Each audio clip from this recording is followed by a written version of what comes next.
क्या आपके bank account से कभी कोई चार्जेस डिडक्ट हुए हैं जिनके बारे में आपको पता ही नहीं था? बैंक लगातार बहुत सारे लोगों के अकाउंट से चार्जेस लेता रहता है। किस किस चीज के नाम पे मैं आपको बताता हूं। अभी रिसेंटली मैं बैंक गया, वहां पे एक आदमी बैठा था और वो वहां पे बैंक में एक लेडी से सवाल कर रहा था कि मैम ये देखिए मेरी बैंक स्टेटमेंट, इसमें आपने तरह तरह के चार्जेस काट रखे हैं, ये कौन से चार्जेस हैं? वो लेडी मुस्कुराते हुए बोलती है, सर देखिए ये ना हमारे डेबिट कार्ड के चार्जेस होते हैं, ये हमारे एसएमएस जो हम आपको एसएमएस भेजते हैं ना, ये उसके चार्जेस होते हैं। इसके अलावा देखिए आपके बैंक में बैलेंस नहीं था, ये 3 महीने आपका बैलेंस मेंटेन नहीं था, तो एक क्वार्टरली आपके चार्जेस लगे नॉन मेंटेनेंस के। तो वो आदमी की मैं शक्ल देख रहा था, मुझे लग रहा था कि वो कोई मजदूर आदमी है, मेहनत से पैसे कमाता है, और उसके चाहे वो बहुत ज़्यादा अमाउंट ना हो हम सबके लिए, बट अगर उसके 500-600 रुपये भी काट लिए गए तो उस इंसान के लिए वो पैसा अहमियत रखता है। और देखिए एक इंसान से आपको लग रहा है अरे 500 रुपए अगर कट भी गए तो क्या फर्क पड़ता है, पर बैंक के पास क्या सिर्फ एक कस्टमर है? अगर उसके पास लाखों में कस्टमर्स हैं तो आप समझ सकते हैं कि बैंक ने कितना पैसा कमाया होगा। और लगातार बैंक कमा रहा है। और बट बैंक तो ऐसे नहीं कमाता। बैंक के जो मॉडल्स होते हैं वो तो आपको पता है कि कई कई तरीके के होते हैं। वहीं पे मैंने उस लेडी से सवाल किया, मैम क्या ये चार्जेस मेरे भी कटते हैं? क्योंकि मैं तो देखता नहीं हूँ इतने डिटेल में कि मेरे कौन कौन से चार्जेस कट रहे हैं, तो क्या ये मेरे भी चार्जेस कटते हैं? कहता नहीं नहीं। मैडम कहती कि सर आपका तो ऑप्टिमा वाला अकाउंट है, उसमें कोई चार्जेस नहीं कटते। अब ऑप्टिमा वाला अकाउंट मैं आपको बता देता हूँ कि जहाँ पे मैं 20 लाख से ऊपर बैलेंस मेंटेन रखता हूँ, मतलब जहाँ पे मेरा अकाउंट उस कैटेगरी में है कि 20 लाख रुपए का मेरा मिनिमम बैलेंस अकाउंट में पड़ा रहता है, तो मेरे कोई चार्जेस कटते नहीं है। अब सोचो 20 लाख रुपए मैंने बैंक को दे रखा है, उस पर मुझे वो कुछ इंटरेस्ट भी देते हैं। चलो कोई बैंक 4 देता है, कोई 6 भी देता है, कोई 3.5 भी देता है, कोई 3 देता है, तो वो 3 से 6% के बीच में वेरी करता है अलग अलग बैंक अकाउंट्स में। बट क्या सब लोग बैलेंस मेंटेन करते हैं इतना? नो।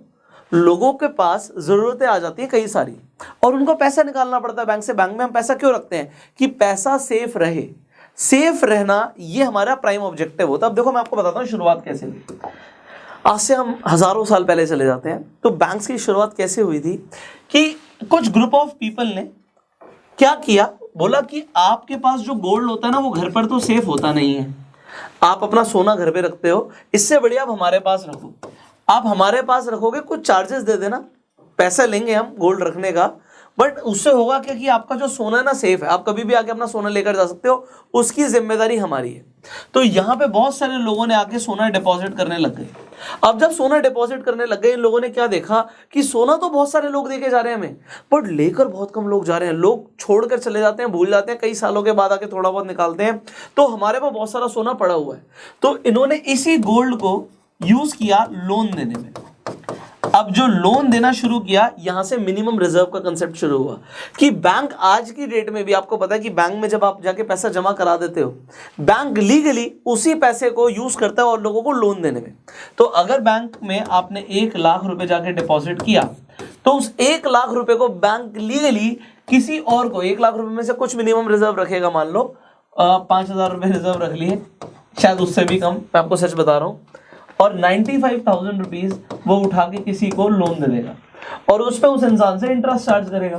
तो बैंक बेसिकली इंटरेस्ट की इनकम कमाता है। बट आज की रेट में ना पैसा कमाने की होड़ लगी हुई है, तो बैंक ने अब कहा इंटरेस्ट की इनकम तो मैं कमा ही रहा हूँ, इसके अलावा भी किस किस तरीके से पैसा कमाया जा सकता है। मैंने आपको सिंपली चीज बताई कि अगर एक एसएमएस चार्ज के नाम पे अगर आपसे बैंक पैसा लेता है, इसके अलावा अगर बैंक आपसे नॉन मेंटेनेंस के चार्जेस लेता है, डेबिट कार्ड के चार्जेस लेता है, तो बैंक दबा के पैसा कमा रहा है और उसके बारे में आपको पता नहीं। और मैं आपको बताता हूं, आप कभी शॉपिंग करते हैं, अगर आप एक व्यापारी हैं तो आपको ये चीज पता होगी कि अगर आप मान लीजिए किसी को कोई सामान बेचते हैं और वो इंसान बोलता है जी मैं डेबिट कार्ड से पे करूंगा या फिर मैं क्रेडिट कार्ड से पे करूंगा, तो ये मैं आप लोगों को बता रहा हूं, जब आप अपने डेबिट कार्ड और क्रेडिट कार्ड से पे करते हो, मान लो आपने किसी को 100 रुपए पे करे, तो ये बड़ी कमाल की बात है, उस इंसान के पास 100 रुपए पहुंचते ही नहीं है। उस इंसान के पास, उस मर्चेंट के पास 99 रुपए, अगर क्रेडिट कार्ड से पे किया तो 98 रुपीज पहुंचते हैं। इसका मतलब क्या है कि डेबिट कार्ड से स्पेंडिंग करने में तकरीबन 1% के आसपास पैसा कम पहुंचता है, और वहीं पर जब क्रेडिट कार्ड की बात करें तकरीबन 2% पैसा कम पहुंचता है। तो यहां पे जब आप स्पेंडिंग करते हो डेबिट कार्ड से, क्रेडिट कार्ड से, तो किसी को भी आप पेमेंट कर रहे हो तो उससे उस व्यापारी को पैसा कम पहुंच रहा है, बिजनेसमैन या जो भी पर्सन है, मर्चेंट है, उसे पैसा कम पहुंच रहा है। और वो पैसा कहां जा रहा है? बीच में बैंक, मास्टर कार्ड, वीजा, ये पैसे कमाते हैं। जब ये बीच में पैसे कमाते हैं, ये बड़े बड़े फाइनेंशियल इंस्टीट्यूशंस पैसे कमाते हैं, आप लोगों को भी कई बैंक्स हैं जो आपको रिवॉर्ड पॉइंट्स देते हैं और फिर आप इन रिवॉर्ड पॉइंट्स को रिडीम करते हैं। बट आप सोचो उस व्यक्ति से इसी डेबिट कार्ड के नाम पर, जिस डेबिट कार्ड की वजह से बैंक पैसा कमाएगा तकरीबन मान लो 1%, उससे पैसा चार्ज किया गया, विच इज नॉट राइट। आप सोचो इस डेबिट कार्ड से बैंक पैसा कमा रहा है बट वो चार्ज कर रहा है कि मैंने आपको डेबिट कार्ड दिया हुआ है, मुझे सालाना 500 रुपए 1000 रुपए चाहिए क्योंकि मैंने आपको डेबिट कार्ड दिया हुआ है। इनफैक्ट आपने ये बैंक में जाके एक्सपीरियंस भी किया होगा कि जब भी आप बैंक में जाते हैं, बैंक का मैनेजर हो या बैंक का स्टाफ हो, आपको कोई ना कोई इंश्योरेंस लेने के लिए फोर्स जरूर करता है। सर मेरा टारगेट कंप्लीट हो रहा है, आप ये ले लीजिए। अच्छा आपने हेल्थ इंश्योरेंस लिया हुआ है, लाइफ इंश्योरेंस लिया हुआ है, वो आपको हमेशा पिच करेगा कि आप इंश्योरेंस ले लो, क्योंकि बैंक को बहुत मोटी कमीशन आती है और उन लोगों को बहुत अच्छे इंसेंटिव्स मिलते हैं जब वो आपको इंश्योरेंस पॉलिसी बेचते हैं। वो आपको बोलेंगे एफडी करा लो, एफडी कराने पे उनको डेफिनेटली फायदा हो रहा है, बट मैं आपको एक चीज बताना चाहता हूं, वो आपको कभी नहीं बोलते कि सर आप एसआईपी के थ्रू खुद भी इन्वेस्टमेंट कर सकते हो। आप एसआईपी कराएंगे तो बैंक मैनेजर को कुछ खास नहीं मिलेगा, वो 10 करोड़ का बिजनेस डालेगा ना, उसकी सैलरी भी नहीं निकलेगी, 50-60 हज़ार रुपए का कमीशन बनेगा 10 करोड़ पे, अगर वो एसआईपी को रिकमेंड कर रहा है। और वहीं पर अगर वो इंश्योरेंस को रिकमेंड कर रहा है तो आप लोगों को अभी तक ऑलरेडी पता है कि लाइफ इंश्योरेंस को किसी को प्रमोट कर दिया तो 30% का कमीशन मिल रहा है, वो 30% मिल रहा है। आप डायरेक्टली जाके ऑनलाइन भी लाइफ इंश्योरेंस ले सकते थे, बट बैंक बोलेगा हमारे थ्रू ले लो जी। अब वो कर क्या रहे हैं, वो सिर्फ पैसा कमाना चाहते हैं, उन्हें कस्टमर की नहीं पड़ी। कस्टमर का बेनिफिट एफडी में नहीं है, बैंक को भी पता है, उसका बेनिफिट म्यूचुअल फंड्स में है, बट वो नहीं बताते इस बारे में। वो आपको सिर्फ वही प्रोडक्ट्स रिकमेंड करेंगे जिसमें बैंक का या वहां के स्टाफ का कमीशन या इंसेंटिव बन रहा होगा। और आप सोचिए आपके लिए क्या सही है? क्या ये जो बैंक कर रहे हैं सही है? सिर्फ अपने बारे में सोच रहा है, हर किसी को पैसे की पड़ी हुई है, बट कस्टमर का बेनिफिट है नुकसान है कोई नहीं सोच रहा। हमारा मोटिव ये है आपको क्लैरिटी दें। आपसे जो हिडन चार्जेस लिए जा रहे हैं, भाई अकाउंट में बैलेंस नहीं मेंटेन किया, चार्ज ले लिए, डेबिट कार्ड के चार्ज ले लिए, एसएमएस जैसी छोटी सर्विस के बैंक अगर आपसे चार्ज ले रहा है, आईएमपीएस आप कर रहे हैं उसके चार्ज ले रहा है, एनईएफटी आप कर रहे हैं उसके चार्ज ले रहा है, तो बैंक तो कमा रहा है। और वो छोटा छोटा पैसा इतना इकट्ठा हो जाता है कि बैंक का वो करोड़ों रुपए बन जाता है। अब आप अगली बार क्या करना चाहते हैं, आपको खुद ये डिसीजन लेना है। आप सोचो इस तरीके से आज की डेट में बैंक पैसा कमा रहा है, बट मैं आपको फ्यूचर की बात करता हूं। आज का टॉपिक है फ्यूचर ऑफ बैंकिंग। आज डेफिनेटली अगर हम गांवों की बात करें, जिलों की बात करें, इंडिया ना बहुत बहुत बड़ा है और आज की डेट में बहुत सारे लोग ऐसे हैं जिनके पास अकाउंट्स है, बट बहुत सारे ऐसे लोग हैं जिनके पास आज की डेट में अपने बैंक अकाउंट्स नहीं भी हैं। आज तक भी ऐसे ऐसे लोग हैं जो गाँव में रह रहे हैं और उनके पास अपना अकाउंट नहीं है, बैंक अकाउंट। सुन के बड़ा अजीब लगता होगा, बट मैं आपको एक चीज़ बताता हूँ, आज उन लोगों को अकाउंट खुलवाने के लिए बैंक जाना पड़ता है, लाइनों में लगना पड़ता है, उनके घंटे और दिन भी बर्बाद होते हैं। और आपको पता है कि पब्लिक सेक्टर बैंक्स के अंदर तो सर्विस बहुत ही बेकार है, प्राइवेट बैंक्स के अंदर फिर भी सर्विस मिल जाती है, बट जब हम पब्लिक सेक्टर बैंक्स की बात करें it is not good. But आज मुझे ऐसा फील होता है कि अगले 20 सालों में ना ये बैंक ही गायब हो जाएंगे। आप कह रहे हो बैंक गायब हो जाएंगे? यस, आप इन बैंक्स को देख नहीं पाएंगे, इनविजिबल होने वाले हैं। बैंक्स होंगे बट आपको दिखेंगे नहीं, सब कुछ इंटरनेट के माध्यम से डिजिटल होने वाला है। इसका मतलब ये है कि अगर जो लोग आज लाइनों में लग रहे हैं, जो इधर इस तरीके के चार्जेस दे रहे हैं और अपना बहुत सारा वक्त ज़ाया कर रहे हैं, हर छोटी मोटी ट्रांजैक्शन के लिए उन्हें बैंक जाना पड़ता है, फ्यूचर में ऐसा नहीं होने वाला। 20 सालों में तो गायब हो जाएंगे, बट आज से ही डिजिटल रेवोल्यूशन की शुरुआत हो चुकी है। एग्जाम्पल, हम जुपिटर की बात करते हैं। आप जुपिटर पे जाके अपना डिजिटल सेविंग अकाउंट खोल सकते हैं सिर्फ 3 मिनट के अंदर। ये 3 मिनट के अंदर जो आपका अकाउंट खुलेगा ना, इसमें कोई भी पेपर वर्क नहीं करना। अदरवाइज आप बैंक में जाइए, आपकी 10 जगह पर वो साइन कराएंगे, आपसे फोटो कॉपीज मांगेंगे, आईडीज मांगेंगे, बहुत कुछ मांगेंगे। बट यहाँ पे इंटरनेट के माध्यम से आपके पास अगर पैन कार्ड है, आधार कार्ड है, आप 3 मिनट के अंदर अपना यहाँ पर अकाउंट खोल सकते हैं। इसके साथ साथ ये जीरो बैलेंस अकाउंट है। मैंने आपको बताया उस व्यक्ति से नॉन मेंटेनेंस चार्जेस लिए गए कि आपने अपने अकाउंट में 10,000 रखना था या 25,000 रखना था, और मुझे वो आदमी दिख रहा था, मान लो एक मजदूर है, एक कॉमन मैन है, तो यार वो हो सकता है उसे जरूरत पड़ जाए, पैसा निकाल ले, 10,000 मेंटेन करना था, अगर वो 9,999 भी है तो बैंक चार्ज लगा देगा, which is not right. But if you have a zero balance account, it is wonderful. इसके साथ साथ कोई मेंटेनेंस के चार्जेस नहीं है और कोई हिडन चार्जेस भी नहीं है जुपिटर पर। तो जुपिटर का लिंक डिस्क्रिप्शन कमेंट बॉक्स में, आप जाके अपना अकाउंट खोल सकते हैं। अब आगे के मैं आपको फायदे बताता हूँ। यहाँ पे आपको हर डेबिट कार्ड की स्पेंडिंग में, इनफैक्ट अगर आपके पास आज के डेट में कोई और सेविंग अकाउंट, आपको यूपीआई स्पेंड्स पे कुछ नहीं मिलता, बट यहाँ पर जुपिटर पे आपको यूपीआई स्पेंड्स पर भी पैसा मिलता है, आपको उस पर रिवॉर्ड्स मिलते हैं।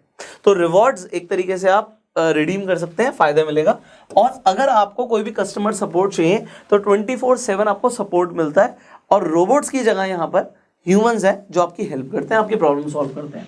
अब यहाँ पे कुछ यूएसपीज हैं जुपिटर के, वो मैं आपको बता देता हूँ। सो आजकल आपने काफ़ी ज़्यादा देखा होगा, सोशल मीडिया पे छाया हुआ है जुपिटर। तो इतना ज़्यादा फेमस क्यों है? क्योंकि यहाँ पर आप सारे पैसे को जो आपके अकाउंट के अंदर आ रहा है और जो अकाउंट से बाहर जा रहा है उन सबको ट्रैक कर सकते हो, और जो भी आप स्पेंडिंग कर रहे हो वो सारी की सारी ऑटो कैटेगराइज हो जाती है।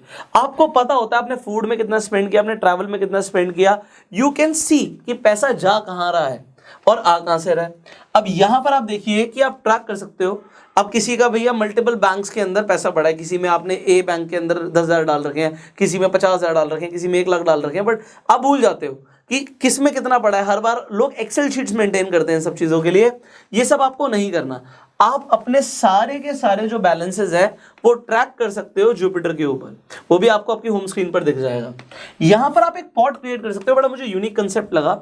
लोगों के अलग अलग फाइनेंशियल गोल्स होते हैं। किसी का गोल होता है जी मुझे ना घूमने जाना है, किसी का होता है कि मुझे बच्चे की एजुकेशन के लिए पैसा जमा करना है, या मुझे इमरजेंसी के लिए फंड क्रिएट करना है। तो वो आप एक पॉट क्रिएट करते हो, इन्होंने बड़ा इंटरेस्टिंग नेम दिया है पॉट।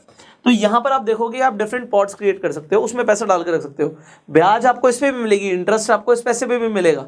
बट होगा क्या कि एकदम से वो आप देखोगे कि पॉट के अंदर पड़ा है तो आप उसे तोड़ोगे नहीं, वो आपकी सेविंग है।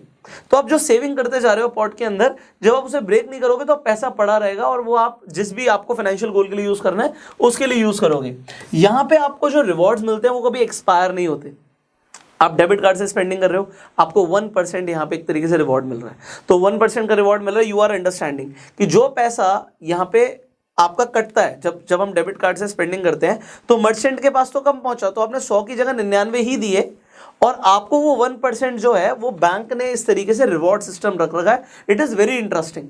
एंड यूपीआई पे भी मैंने बताया कि आपको रिवॉर्ड्स मिलते हैं, एंड यहाँ पर आप किसी भी बैंक से यहाँ पे पैसा रिसीव कर सकते हो, भेज सकते हो यूजिंग यूपीआई। तो जुपिटर ने काफ़ी चीज़ों को आसान कर दिया है। अब ये क्या है? ये हो गई एक डिजिटल बैंकिंग सॉल्यूशन। आज की डेट में इंडिया की जो नीड है कि भैया लोगों से एक तो ना ये मिनिमम बैलेंस के नाम पे पैसा नहीं लिया जाए, अकाउंट खोलने के पैसे होते हैं। मुझे आज भी याद है कि जब मैं एक स्टूडेंट था तो स्टूडेंट्स के बेसिकली आपको पता है कि कई बैंक्स ऑफर करते हैं कि फ्री अकाउंट, बट जब मैं बैंक में पहली बार गया अपना अकाउंट खुलवाने, उन्होंने बोला जी इतने आपको मिनिमम पैसे लाने पड़ेंगे और इससे हमारा अकाउंट खुलेगा। तो उस टाइम में मेरे लिए वो बड़ा अमाउंट था। बट मैं आपको बता रहा हूँ इंडिया में बहुत सारे ऐसे और भी लोग हैं जिनके लिए वो एक अमाउंट बड़ा हो सकता है 25,000 रुपये अगर आपको मेंटेन कर रहे हैं, किसी के लिए बड़ा अमाउंट हो सकता है। बट यहाँ पे जब वो चार्जेस नहीं है, it is very easy, it is very convenient, and future यही है। फ्यूचर में इसी तरीके से आपको दिखने वाला है कि सब कुछ डिजिटल हो जाएगा। आपको पैसा भेजना है, ट्रैक करना है, रिसीव करना है, सब कुछ आज की डेट में लोग इंटरनेट के माध्यम से कर रहे हैं। And this is what other banks also need to adopt. But अभी जुपिटर ने सोल्यूशन आपको दे दिया which is powered by Federal Bank. तो फेडरल बैंक आपको ऑलरेडी पता है कि बड़ा फेमस बैंक है, तो Jupiter is backed by Federal Bank, so यहाँ पे ट्रस्ट क्रिएट हो जाता है। So you can easily create your account in 3 minutes। Link is in the description and comment box.